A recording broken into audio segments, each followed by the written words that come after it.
Good morning. It's good to be with you as we continue in our time together in the book of Proverbs. Today we're going to be in Proverbs chapter 9.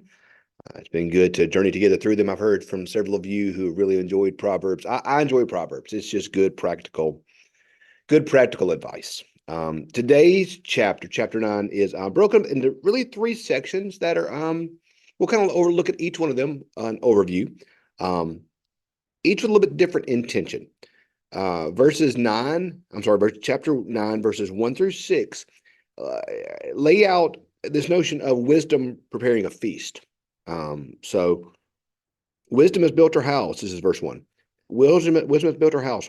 She has hewn seven pillars. She has slaughtered her animals. She has mixed her wine. She has set her table. She has sent out her serving girls. She calls in the highest places in the town. You that are simple, turn here. Those that are without sense, come here. Eat my bread. Drink the wine that I've mixed. Lay aside immaturity and live and walk in the way of insight. That's a great concept. Although it's funny, verse 4 sounds, you that are simple, turn in here. To those without sense, she says, come and eat my bread. I don't know. Like I'm sitting here thinking, okay, I'm simple, and hey, I'm simple. I'm gonna go there. Um, that's why I think, y'all, we've talked about this in the past. But I think really the beginning of all wisdom, the beginning of wisdom is the fear of the Lord, which ties into this. Now, so much of wisdom is just tied to humility. Those of you that are simple, turn in here. Those without sense, she says, come eat, drink of my bread, eat of my bread, drink of the wine I've mixed. Understanding that you don't know everything. The simple, there's this thing called the Dunning-Kruger effect, which says sometimes the less you know about a concept, the more you think you know about it, and the more you know about a and more you know about a concept, the more you realize how little you know. So sometimes those who are most passionate or most adamant on what they know about something may actually know the least, and sometimes the ones who know the most are most humble about it. I think humility, y'all, is really one of the keys to all of this. I don't know that wisdom can come apart from humility, because you have to admit you don't know it. You have to admit that there's a lot you don't understand. There's a lot you don't see or know. Wisdom beckons us to come. Come and sit at her table. Come and learn. But first we have to admit and understand that we don't know, and that there's a lot that we don't understand, and that we are simple. And I think that's a humbling thing. But that humility is the beginning of wisdom, y'all.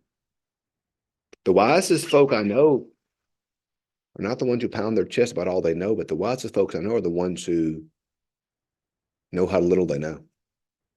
So if we if we think we have no need for wisdom or to learn more, we really should re-examine things. Then the middle section, verses 7 through 12, my Bible calls general maxims, and these are just kind of these good practical things we're going to be getting a lot through the rest of this book. The fear of the Lord is the beginning of all wisdom. We see that passage again. And the knowledge of the Holy One is insight. A scoffer who is rebuked will only hate you. The wise, when rebuked, will love you. So that's give instruction to the wise, and they become wiser still. Teach the righteous, and they will gain learning. So we see in these general maxims that truth. The scoffer, the one who isn't wise, will rebuke when he or she is rebuked. They will get angry. But the wise person, when rebuked, will love you. Think about that. One of the things I strive to do is surround myself with people who I know will speak truth to me. I've said before, you may have heard me say this before in a Bible study, that you need to have at least one person in your life that you've given permission to call you an idiot. And when they call you an idiot, you have to listen to them. I mean, look, a lot of folks are going to call you an idiot. I mean, believe me, that's part of life. This is a person that you've given permission to. You've told them, I need you to call me out. And this person you have to trust so much that when they call you out, you stop and listen. One of the paths of wisdom is the path where we allow ourselves to be corrected, allow ourselves to be rebuked. And, if you've ever been rebuked, it's not fun. I have been. And it's not fun. I don't like it. I don't much want to do it. So I'm not always there when it says you'll love them. But I want to be. I want to be. We all need to understand that we don't know everything. And that part of the pathway of knowledge and understanding things is to understand that. Give instruction to the wise, and they will become wiser still. Teach the righteous, and they will gain learning. So we need the humility to understand that we don't know it all. We need to have those in our life we trust who speak truth to us, and we hear them when they say it.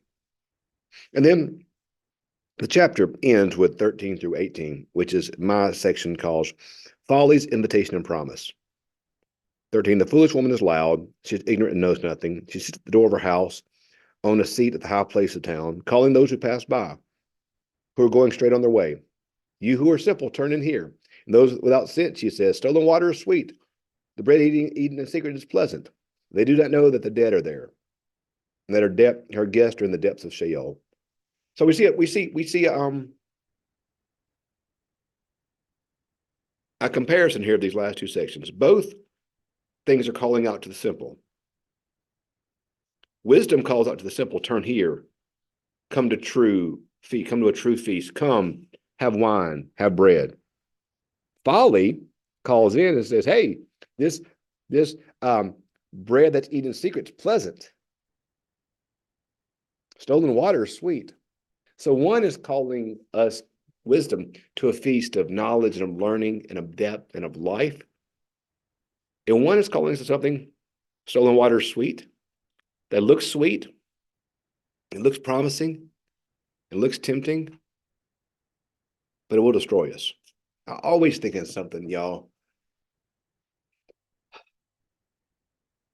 Bishop Hope Morgan Ward said years ago, y'all. I don't remember where it was. Maybe it was an annual conference, but it was somewhere. Bishop Ward said, discipline was said, temptation promises short-term life and results in long-term death.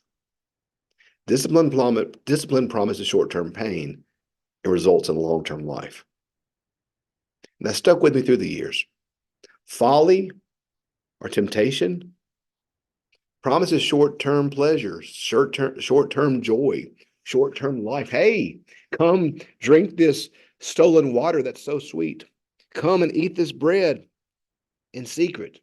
Short-term life, short-term joy. Wisdom says, come publicly here, you that are simple, come and learn. It promises some short-term pain. Discipline does require pain. Reading your Bible early in the morning means you got to get up early. Exercising means you got to go exercise. Turning back the food that we shouldn't eat requires turning it back. Refraining from words that we want to say requires refraining. Discipline requires us to go against our nature sometimes. But y'all, in doing that, we find life. We find life. Wisdom and folly both call to us. But one promises us life and one will give us death. So it isn't that we're going to face a call today, because we are. Wisdom and folly will both call after us. Which we respond to. Will we respond to the voice of folly and the voice of temptation?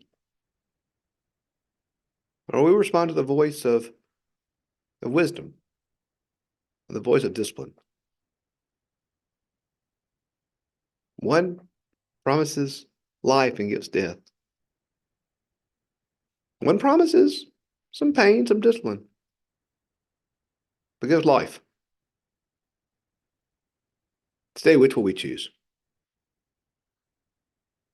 Thanks for being with us as we journey together through Proverbs. Tomorrow, we're going to pick up with chapter 10. I'm enjoying this time with you each morning, and I pray you have a great day and a great rest of your week. And we'll see you in the morning as we continue in Proverbs.